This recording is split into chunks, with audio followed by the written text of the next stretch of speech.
Hello and welcome.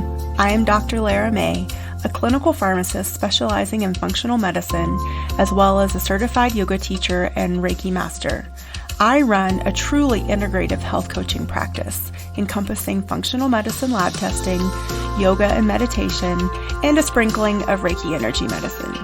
Join me here on Light Body Radio to break through your health plateau and come into alignment with your natural vitality.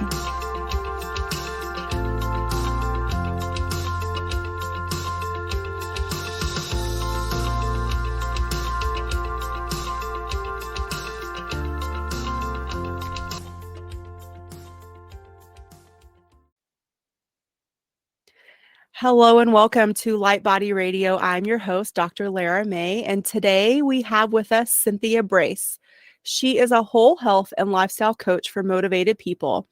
Through her share of frustrating health challenges, she became a registered holistic nutritionist and author of Redesign Your Interior, 8 Steps to Reclaiming Your Health and Creating a Balanced Life.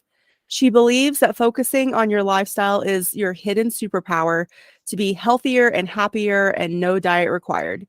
When you have help and a clear path, getting and staying healthy can be exciting and a fun journey. She works with clients one-on-one and through other offerings, and when she's not transforming lifestyles, she's got her nose stuck in a book reading, out on a hike, or learning Spanish. I love that. Spanish is still one of my goals too. How are you? Welcome. I'm great. Thank you, Laura. It's so great to be here. Thanks for having me. So let's get started by just telling us how you came to be doing what you're doing today and why. Oh, yes, definitely. Always a valid question. So I once had a doctor tell me that she couldn't help me, which was absolutely true. But it certainly didn't help me at the time. Obviously, if you're going to the doctor, you're going there for a reason. So, leaving an appointment where you're directionless and you're not sure what to do can be a little bit frustrating and challenging. So I'm the type of person, I'm a little bit of a bookworm, as the intro says, bit of a nerd. So I decided to go on a journey myself.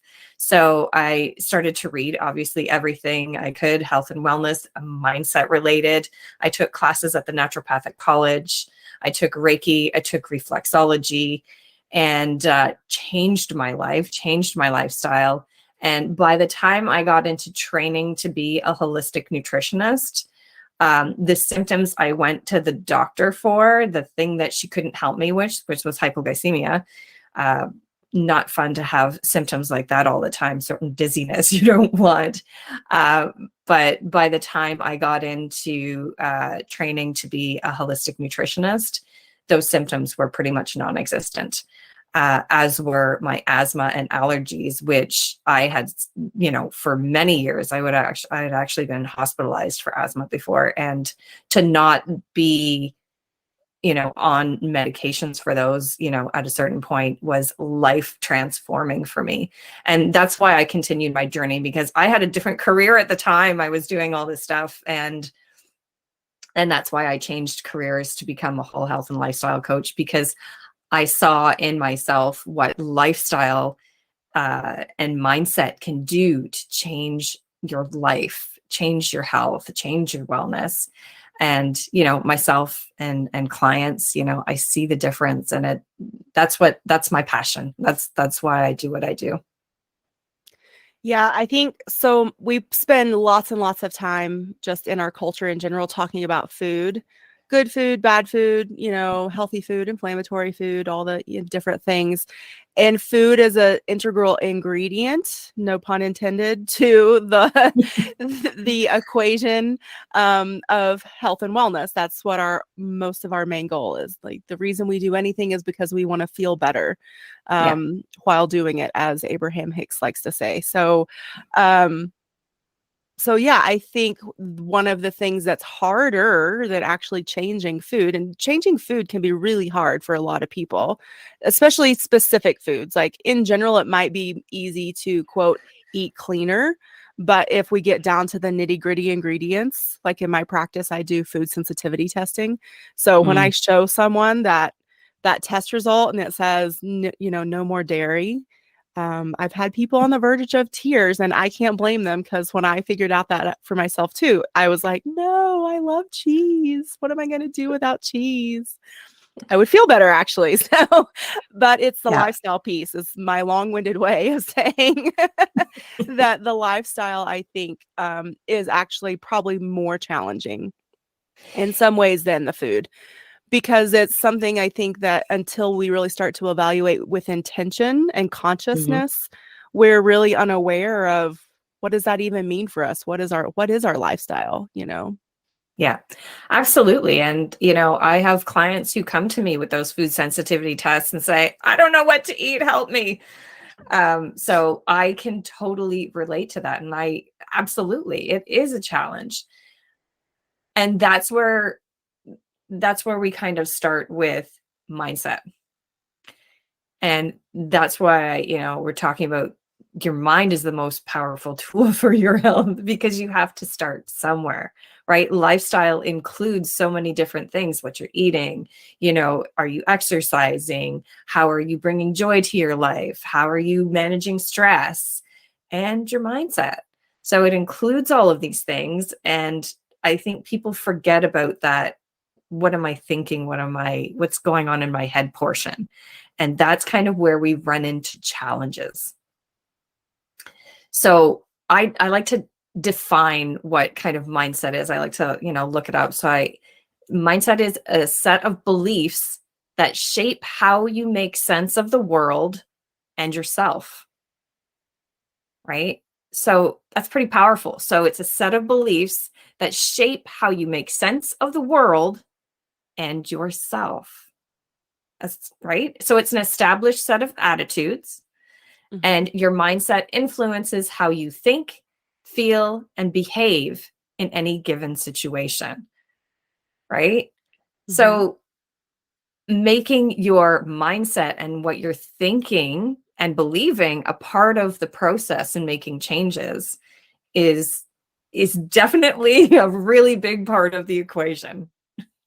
Yeah, and I think that it's so much easier when we bring, again, deliberate intention to shifting the mindset, or at least be aware, because people maybe don't realize that when they're deciding to make changes in other ways, they are affecting their mindset. Otherwise, they wouldn't be saying, yes, I want to change. Because in order for us to be willing to change, we have to also be willing to see things as they are and say, ooh, I want to augment that in some way, shape, or form, which is a part of mindset. But a lot of times, especially, several years ago, we wouldn't even bring that into the subject. We would just say, stop eating sugar.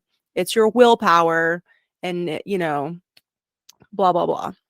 So, Yeah. I mean, yeah, willpower is a tricky one. I mean, you certainly don't want to rely on that all the time, because it's like a muscle and it's going to get tired, right? So yeah. it's Well, not something that you want to use all the time. no, and I think what's actually empowering is if we dig into mindset more and Yeah. realize that we don't need willpower, because Yeah. willpower it's a combination of hormones, thoughts, environment, and that monkey mind, Yeah. which is not the one that we're in the most control of. And so that's Yeah. why people, I think, get stuck in that willpower battle, Yeah. because they aren't necessarily to the point where they're aware of those thoughts. So from mindset, do you want to talk about thoughts? Oh, definitely. I've got, yes. So when we're talking about mindset, I mean, this is one of the first things that I talk about with clients, because again, it's a big portion of the puzzle. So people will come to me and we'll talk about kind of their goals and what they're, you know, what they want. And, as an example, a client will come and say, well, they don't actually come out and say it, but we get it down to the point that they've been constipated for a lot of their life, right? So if that's a challenge with this client. And one of the first questions I ask them is, do you believe, bone deep, that it is possible to not be constipated? And pretty much all of the time in the beginning, when we have this conversation, they'll say, no, I don't believe it to that extent. I don't know that it's possible. So it's now becoming aware of their thoughts. So like, hey, I didn't even realize I thought that. I'm trying to change this, but I didn't realize that I didn't believe that it wasn't possible. Right. So now we're becoming aware that, hey, okay, this is something that I know now. And so we start from where they are. We'll start with, okay, this is excellent. This is great.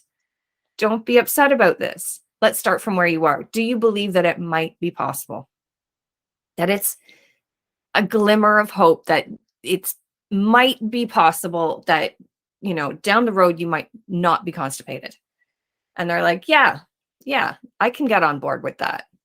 Perfect. Let's start there. Mm-hmm. Right? Because you don't want to lie to yourself, because your body knows, okay, I don't believe, I'm going to say it, but I don't believe it. We want to start where you are. Right? So mindset comes from beliefs. We just talked about it shapes you. So, right? So where do these beliefs come from? Right? That's where, a lot of the beliefs come from other people. Right? When you're a small person, when you're a child, you're with your family, and, their beliefs and their values are around you, whatever, that means to you, your family. Comes from friends, comes from society, and it comes from your experiences, right? Like the constipation one. So it's like somebody's put, it's like you and your cell and the things around you have put these little sticky notes all over you, right? These little belief sticky notes. And sometimes you're not even aware that they're there. Right? So you're covered in these little belief sticky notes. And when you like pluck one off and look at it, like, hey, I didn't realize, I didn't believe that I couldn't be constipated. This was a belief of mine. So you pluck it off and you look at it. And that's how you start to make those changes. That is becoming aware, as you said, aware of your thoughts, your feelings, your beliefs. Because once you become aware, then you can choose to change them. Right? That's the first step. Mm-hmm. Because if you're not aware, you can't make a different choice. You can't walk down a different path. Right? And so you can choose to believe something else. And then through experience, again, with the constipation thing, you walk down a path, somebody helping you, and things slightly change. And then you could get to the point with, hey, you know what? I actually do believe that this is possible based on experience of what's happening. Right? Right. Yeah. I love that. You know, another way we could say it is beliefs are the thoughts that we just keep on thinking. And again, we have a choice about that. So, but we have to even like get to the point of asking ourselves, like you said, what do I believe? Is it true for me? Or is it something that I have absorbed and taken on from all the different places, people, experiences? And then, well, what'll it look like when I choose my own thought and my own belief? And what is that? Yeah. I think it's a fun process. It's a creative process. It's one that gives yourself permission to imagine. But we're not all raised that way. And like, so it can be quite a process for many people to even just like wrap our head around the concept of I can change my beliefs, really? It's actually quite a scary thing. I mean, Yeah, like it I'm can be talking very about scary. hugely scary. I'm talking about, one, health challenge that somebody can have. But if you've had a certain health challenge, and we'll use the same one, if you've had, this health challenge for most of your life, that's how people interact with you. That's how you interact with people. If you now change that because it's your story, because it's a part of who you are, that is extremely scary for people, because if I don't have this, how do I now interact with people? How are they going to interact with me? So it can be an extremely scary thing to even want to get better for some people. right? Because Right. it's a light, it could be a life-changing event, and they don't know the outcome, so it's scary. Yeah, and our brains are engineered to keep us the same and in the same place, because even though where we might be currently might not be a good place for us, whether that's emotionally, physically, spiritually, or all three, um, the brain, over time has evolved to say, okay, well, staying the same is the safest thing possible. So it's that the lizard brain that comes Hmm. back in and says, no, staying the same means, like you said, it's how you interact, it's your tribe, it's social acceptance in some way, Yeah. however you've engineered it for yourself. And so all that unknown really throws that lizard brain off and says, like, no, don't do it. Even though you'll feel That's better and be happier, don't do it. yeah. That's absolutely true. Your brain is set up that way. It doesn't know how amazing it will be when, if you change things. And yeah, no matter what you do, your brain, it wants to keep you the same because it's afraid of anything else. So that's definitely another part of it, is listening to what what your brain is saying to you. This self-talk inside your head is looking at it. I say to people all the time, like, what is the inside voice saying to you? Do you believe it? Because your inside voice is telling you lies. It tells you lies all of the time, Mm-hmm. right? A lot of people look in the mirror and this inside voice is not saying very nice things to them, right? Mm-hmm. So I say to people, like, if your inside brain is saying things like that, think of it this way. If this inside brain is saying really mean things to you, are those things that you would say to your best friend? Would you say those things to your best friend? No, of course you wouldn't. You would be supportive, you would be loving, you would do anything in your power to help your best friend, your family, whatever, right? So why are you accepting these things that are coming from yourself? Why are you listening to this, right? You're And these allowing them to mean, perpetuate. right. Yeah. So think of We would think of it eventually as, be like, you can't talk to me that way. that's right. You wouldn't have a best friend anymore if you were talking to your best friend like that. So why are you doing that to yourself? So it's really looking at those thoughts and feelings and say, you know what, do I actually believe what they're saying? So I say to try and, like, pull this voice out of your head and try and imagine it as somebody, as yourself, in different age groups, depending on what this voice is saying. It could be, you're a little toddler and saying, I want that. It could be a mean teenager saying, you don't look good, or whatever. It could be, so look Mm-hmm. at it that way and try and have a conversation with this voice. And it's more of come at it with love. That is very important. Come out the voice with love, because that's what it's looking for.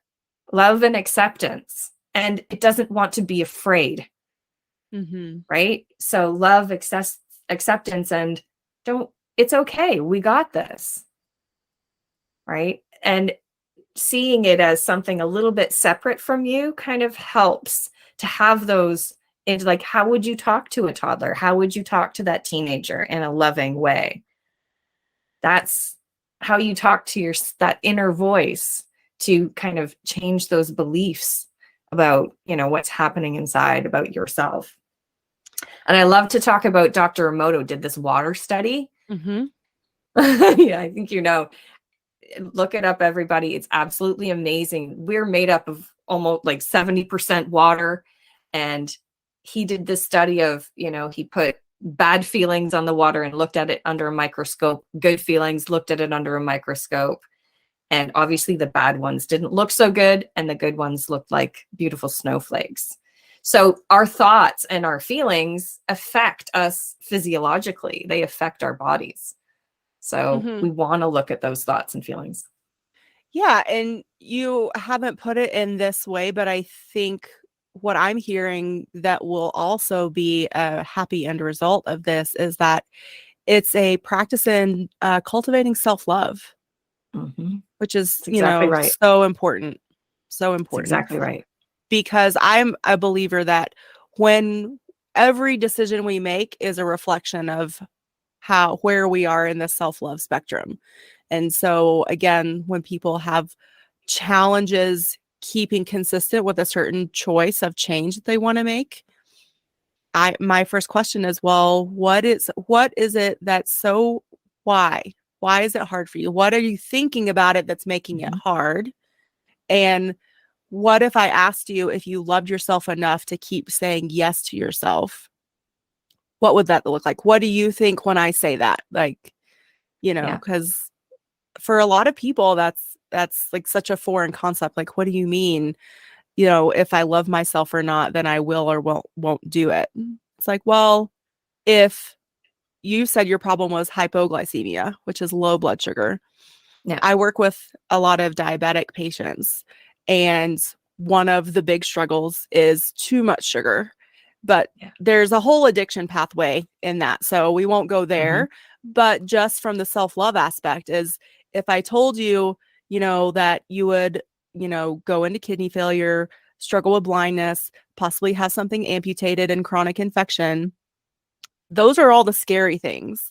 But can we say that you love yourself enough because you love your body and your inner self to stop and say no, and at least start to pause more? You might not be Mhm. 100% all the time, but that creates that pause. So if you at least start asking yourself when you're in the process of, then eventually I believe that you get to the point of the change. So again, like this isn't instantaneous. It's a process. Absolutely not. I mean, all of the inner work, all of the mindset work, you don't snap your fingers. You don't have one conversation with your inner voice and it's all good.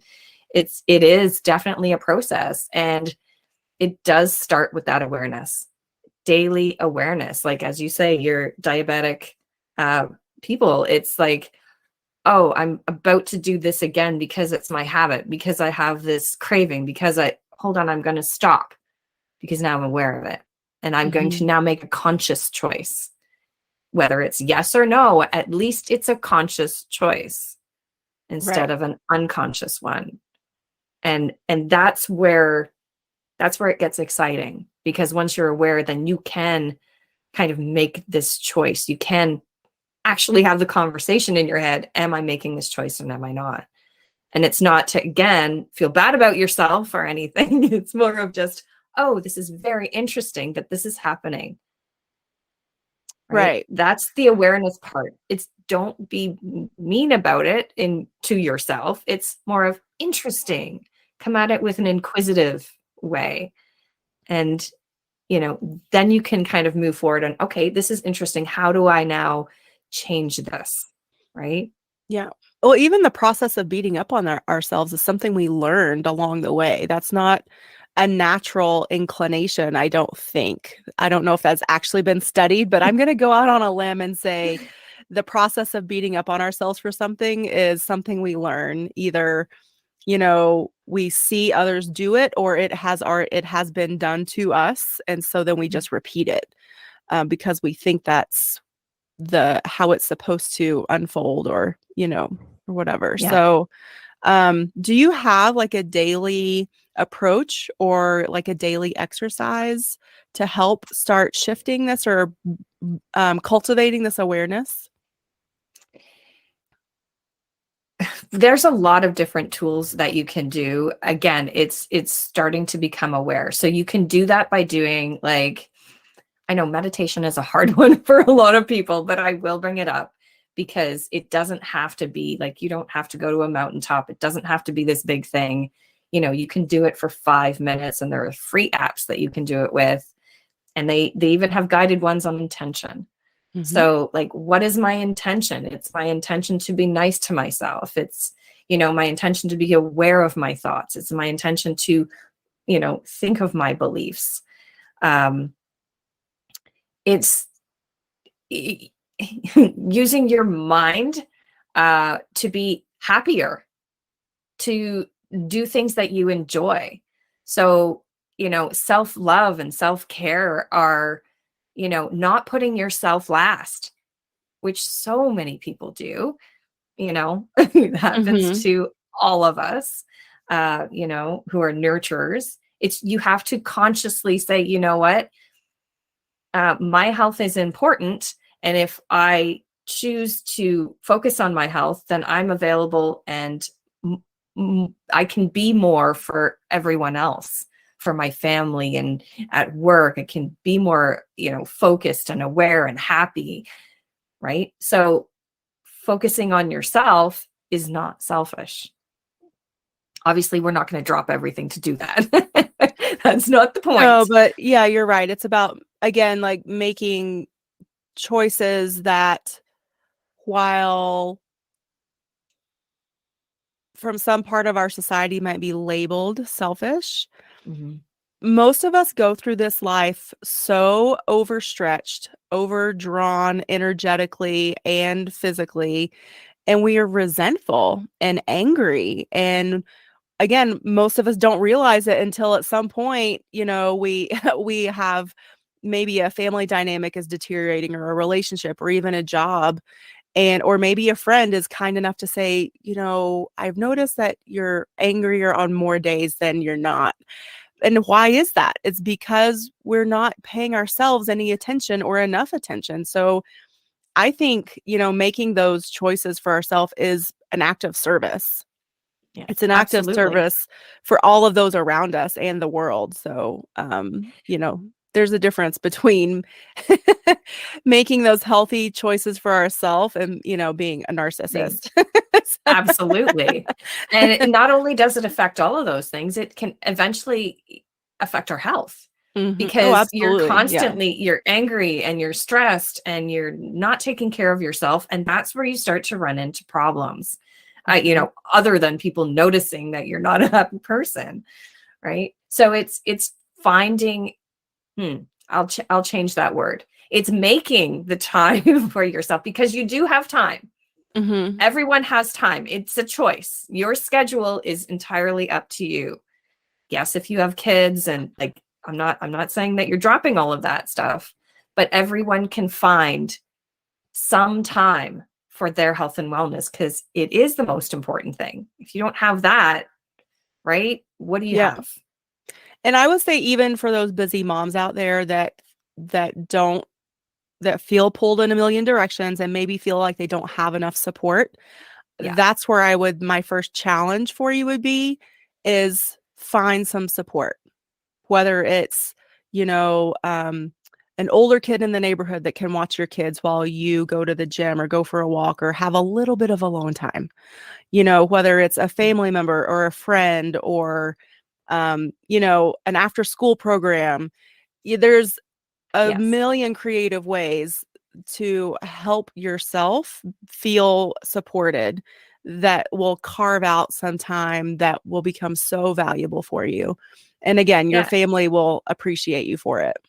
Yeah. I mean, it doesn't have to be a big, huge thing. I guess, Right. like, as you say, for a busy mom, getting enough time to sleep, Mhm. having that support system is probably the most important thing that they can do for their health, right? Other than, drinking some water. I have clients who are like, why am I doing all this for my kid? And I forget to drink water myself. Mhm. Right. So it's, you know, what are you doing for your little one? And, oh, I'll have a piece of fruit as with you. Make it, right? And Mhm. having that downtime, everybody needs it, especially, parents with little kids. That's hardest job ever. Mhm. Yes, yes. So what else? Let's see. Our mindset is our most important tool for health. I think we should Right. just reiterate that and let that sink in for people. Um, there's lots of things that are important, but the most important, and the one we have the most power over, is our mindset. Yeah. So let that sink in, people. Yeah. So, becoming aware of what your beliefs are, looking at them. When they come up, you're like, oh, I didn't realize that. What is that belief? Let me look at that. So becoming aware of that, becoming aware of this inner voice in your head, listening to it and saying, hold on a second. Do I believe that? Wait a minute. And then, talking to yourself like you would your best friend. And then reframing that unhelpful stuff, that unhelpful gunk. And, even watching the words that you're saying. Because sometimes we say the same things over and over again. We're not even aware that we're saying it. This happens a lot. I'm like, did you notice that you're saying this all the time? No, really? I said that again? Really? Because then our subconscious, of that voice in our head, starts to believe those things. I'm not good at that. I'm really not good at that. Is that really true? Mm-hmm. Or maybe you could be if you wanted to be. Right? Mm-hmm. So there's your mindset. You could be, right? It's really looking at that stuff and reframing it. Yeah. And making a different choice. Yeah. And then allowing yourself the question of, well, what would it look like if I were good at it? What would that look like? What would that feel like? Oh, okay. So then it's maybe starts to become, like you said earlier, possible. Maybe it's not 100% real yet, but it's possible.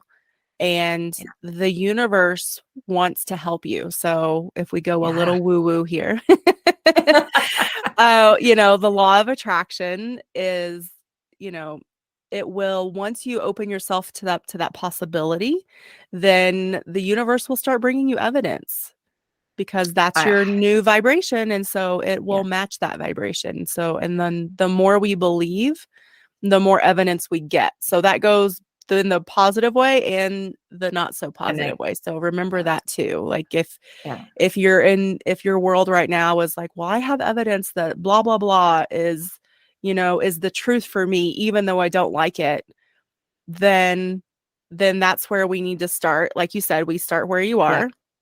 And we just start saying, well, but is that what you want to believe? Is that how you want it to look? Is that how you want it to feel? If not, give yourself a moment. That 5 minutes of meditation could be the imagining of the best possible case scenario for whatever situation you're in. And just that little bit of time will open up the universe to start bringing you more evidence of your happy end result versus your not so happy current reality. Oh, I love that you brought that up. I didn't know how woo-woo you wanted to go. I'm all into the woo. And it is one of the first things that I do with clients. I send them a personal catalyst challenge. And it is, where are you today? And if you don't make any changes, what will stay the same? And let's meet yourself a year from now with all of these things. Like, who do you want to be? How do you want to feel? All of your goals. And write it like a story. And don't worry about how you're going to get there. That's not the point. It's more of creating this vision. And it can be so exciting. And it should be exciting. You should get tinglies. You should get goosebumps. Like, oh yeah, I totally want to go there. I totally want to be this person. Right? And there's your vision. That's what you can meditate on. Because then again, the universe will bring you people and tools and ways to help you get there. And I will say too that if you use meditation in that way, and I use it in this way often, it actually, I look forward to that meditation because I'm basking in the possibility of all the amazing things. And again, even though if they're not my reality right now, I don't care, because this is my time to bask and imagine and daydream. And when I'm done, I feel so good and I'm more motivated to make whatever changes or like take that next step towards whatever goal I'm working on or project that I know is going to take me to the next level. So it's really a fun way, I think, to approach meditation too, that it doesn't probably get enough playtime. And that's exactly why I do it with them, because it does give them that feeling of, yes, I want to get there. So when we're doing those little baby steps to get, and that's where you want to be excited to do it. And when you imagine those things. Your body doesn't know the difference, right? So you can have physiological effects being in that vision that it is real, because your brain can't tell the difference. Right. And this is, again, scientifically proven, y'all. So it might sound like we're still on the woo-woo end, but there are lots of studies and evidence now for what we call woo-woo is actually confirmed by real scientific evidence-based research. Dr. Joe Dispenza probably is one of the most well-known and consistent with this type of research. And he studies the brain waves, our neurological system. And so if you're looking for this evidence that we speak of, look no further than his work, because he has been able to show and prove that what you just said, that our brain can't tell the difference of when we're meditating, we're imagining, because it activates those same areas of the brain. It activates that same chemical production. So the endorphins, the good neurotransmitters. And again, here comes back the woo-woo, that law of attraction, because the more we're in that state, the more not only that the universe will bring us something to match that, but our brains will get used to being in that state too. So our body has lovely, wonderful, positive feedback mechanisms. So positive feedback is when you are sort of like building momentum with a chemical or a reaction in the body, and it just keeps going. Birth is actually one of the best known positive feedback loops in the body. We have a lot of negative ones where we build up a certain amount of hormone or chemical, and then the body comes in and says, nope, that's enough. We're going to put you back over here. So like our thyroid cycle, for example, that hormone cycle is considered a negative feedback, and not because something negative is happening, but because you get to a point and your body cuts it off. So I don't know, maybe too much science there, but well, I mean, we can also use, I mean, we've gone the positive way. We can also use stress as an example, right? Your body not knowing the difference. So when you're having a stress response and you're sitting in the office at work, stress, the fight or flight syndrome, the fight or flight is meant to be, if you have, if a tiger is in front of you and you need to fight or run away or hide, that's what it's for. So it does all of these things in your body to make sure that you're able to do that. And if you're sitting in the office and you're completely stressed out, your body is still going through all of those things as if you were in physical harm, as if you were, about to be physically harmed. So that's a perfect example of your body not being able to tell the difference. Well, and yeah, let's just give it a little bit more context too, because I think people have a hard times really quantifying stress. So let's use that example. You're sitting at your desk or in your cubicle at work, you're stressed out. If you have a heart rate monitor on, I will bet you dollars, lots of them, that your heart rate is elevated above where it should be, that and your digestion shuts down. Yeah, your blood pressure is elevated. And then, you go to the doctor and like a month, a year, whatever, and your doctor's like, oh, you have elevated blood pressure, and you're completely caught off guard. And it's because you're living at this state of stress that you don't even recognize. And so that's sort of how that translates to real life health consequences. Absolutely. Yeah. Like when you're in the chronic stress response, again, you're not digesting your food, your heart rate's elevated, your chest breathing, your hormones are all over the place. Like it causes a lot of things. But again, it's meant for you to fight or flee or hide. And if you're not, so all of these hormones are going in your body, and if you don't expend the energy that it's sent to your muscles, then that's where kind of the physiological effects can happen, that the health challenges can happen. So again, your brain can't tell the difference. It doesn't know that, there's not a tiger in front of it. It just like, oh, this is stress. This is what I'm going to do inside your body. Right. So being able to pause and take a breath and say, oh, okay, this is stressful. How am I going to get out of the stress response right now? Because I'm not going to get up and run around the block. so that can, I can expend this energy because I can't do that right now. I'm in a stress response. I need to get out of it. So, we do a couple of deep breaths.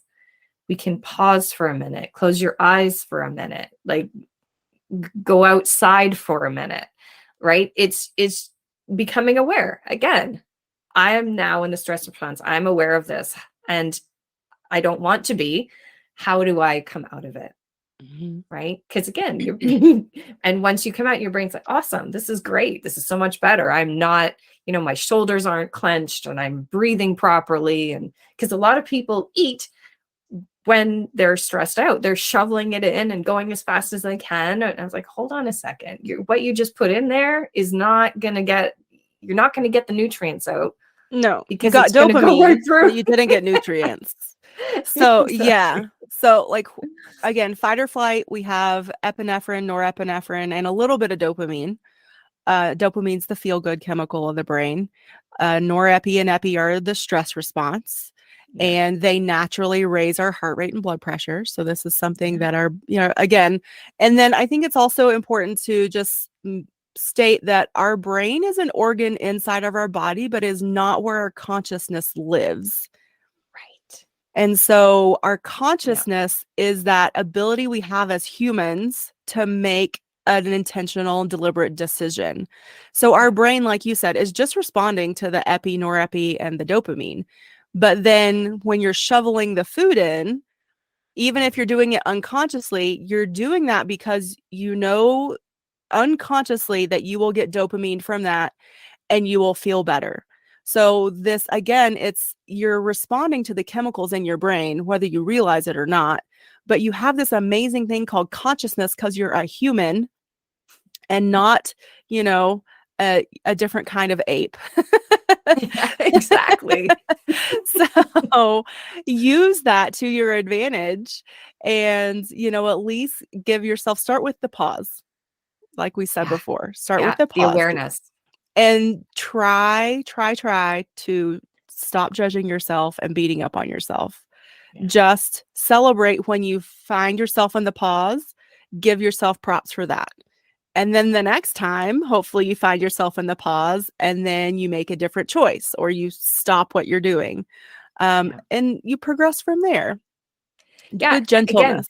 Again, yeah, absolutely. You know what? You're an amazing person. Everyone listening, you are absolutely amazing. Just know that. And as you say, give yourself love. Like, hey, I was able to become aware of that. I'm a rock star. I'm amazing. Right? Because again, that changes your energetic frequency, as you say. The more you turn to positive things, the more you're thinking positive thoughts, you're changing your energetic frequency.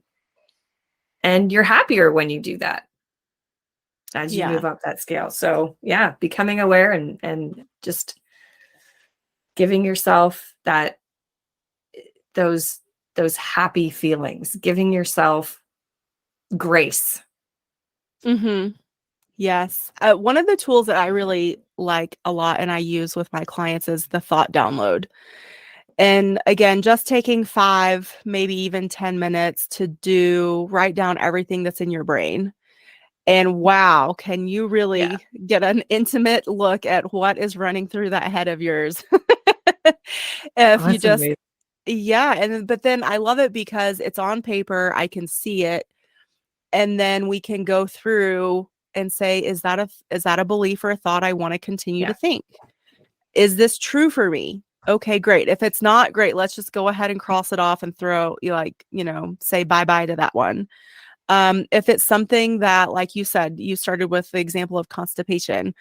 Is it something that you don't quite believe yet, but you want to see change in that? Great, let's start there. What will that look like? Let's, start fleshing that process out. Yeah. That's a great way to get those sticky notes off of you. Get them all off, get them on paper, and start becoming aware of them so that you're able to reframe them. That's journaling, right? That's a great way. A lot of my clients do that. And so what came up with your journaling? Oh my goodness, you wouldn't believe this came out and this came out. And then we, having those conversations and making those reframes, it's like, where did that come from? That's Yeah. where the change happens. Like, I focus on lifestyle, healthy lifestyle, all of it. But without that component of mindset change, it can get really hard because you fall back on those old beliefs. And that's why it's like the most powerful tool that you have. Mm-hmm. Yeah. I mean, a huge lifestyle component is sleep. Yeah. And there's, I mean, so much of our routine, even like the 3 hours leading up to sleep, that can affect it. But again, if we're going through life on autopilot, then we don't even think about it. Absolutely. Oh, yeah. Like, and like, what's the big deal with me having, my phone right next to my head Yeah. on the nightstand? Right. Or what's the big deal with me watching lots of TV right before I go to bed with all that blue light? Yeah. Or, all the things, the temperature, And clients sometimes, it's like, it's a question I obviously ask, and it's like, what time do you go to bed? Oh, 11, 12, between 11 and 1. Why? I don't know. That's what I always do. Why? I actually don't know. Right? It's just something, oh, okay. This is just something I do. Now I'm aware of what. So that's something I can change if I want to. Mm-hmm. Right? I can go to bed earlier because then I can have a more quality sleep, and then I'm better the next day. Right? So, talking about how to kind of back up that, slowly over time. But a lot of the time it's like, oh, I'm not even sure why. It's just, Yeah.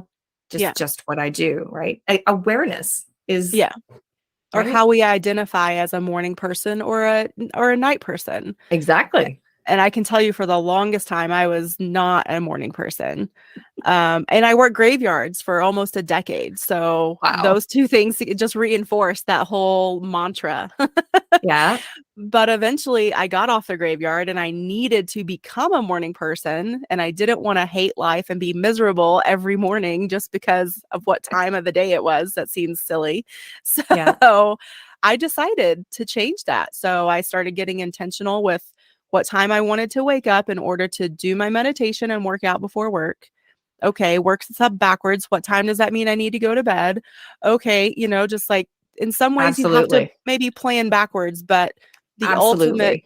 result is, how do I want to feel in the morning when I wake up? That Yeah. was what I was planning for. Absolutely. And then, but you had this story that I'm a night person because of this, right? So, and that's what a lot of people have, is they have these stories in their head of, this is because I'm this way, because this is, and again, it comes from, you know, your life experiences, your life from when you were born till today. If you have had allergies your whole life, that's a part of your story. But if it's something that you want to change, like you did, then you look at it. Oh, okay, yeah, I've had allergies for most of my life. It doesn't have to be a part of my story. I can make a choice, because now I'm aware of it. I can make a choice to find people to help me, the tools to help me to change this and be the best that I can be with regards to this challenge or this thing I want to change. Right? It might not be perfect, right? But at least you can move in the direction of where you want to go, because now you're aware. Oh, hey, wait a minute. This is something I do want to change, right?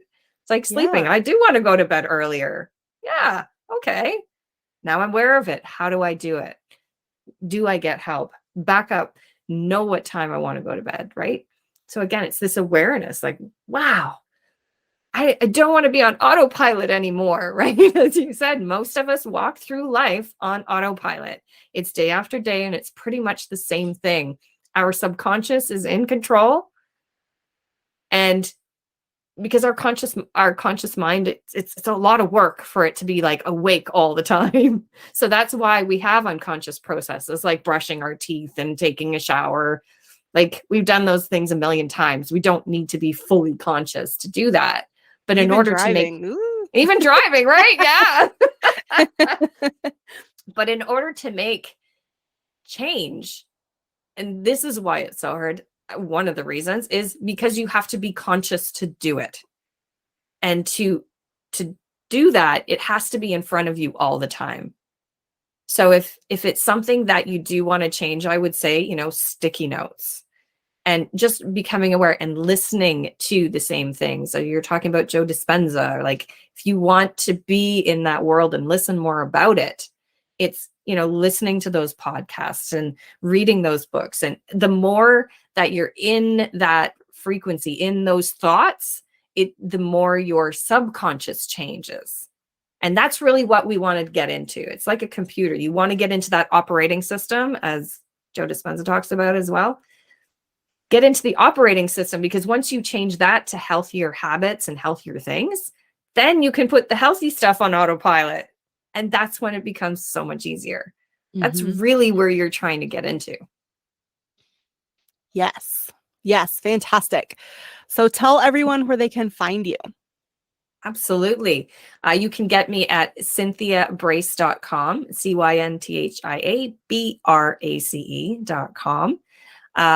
I also have a fun quiz that you can do. It's a health personality quiz, and it's a way to discover your unique strengths in creating a healthy, happy, vibrant life. And that's at cynthiabrace.com/quiz. So. Cool. Are you on any of the socials? Absolutely. I'm on Facebook and Instagram and LinkedIn. And I do love to get out there and give some tips and everything. You can also sign up to be a part of my community on my website as well, where I send out emails and health tips. Those are a bunch of ways that we can be social friends. Yeah. Is there anything else before we wrap up? Again, give yourself grace. Be loving and kind to yourself. If you're talking to the inner voice, talk to it with love. That's where it comes from. Higher frequency. It's about love and kindness, and love and kindness to yourself.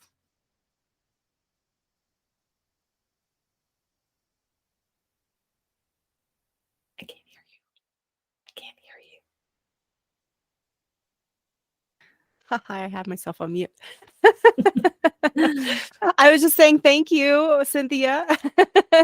And thank you, all of you out there, for being with us today. Definitely check out Cynthia's website, cynthiabrace.com/quiz. All the resources that she mentioned, I will also put on the show notes page on my website, drlaramay.com/podcast. And if there's any comments, questions that you would like to contribute, you can also leave comments on the show notes page. Or, there's outlets like iTunes and Podbean that you can also leave comments and questions. So don't be afraid to do that there. These episodes are also reposted on YouTube. So that's another avenue for interacting with us. And again, we're so grateful for you. And I'm grateful for Cynthia for taking the time today to hang out and talk with us. And we will catch you on the next episode. Thank you. Thanks, Dr. Laura.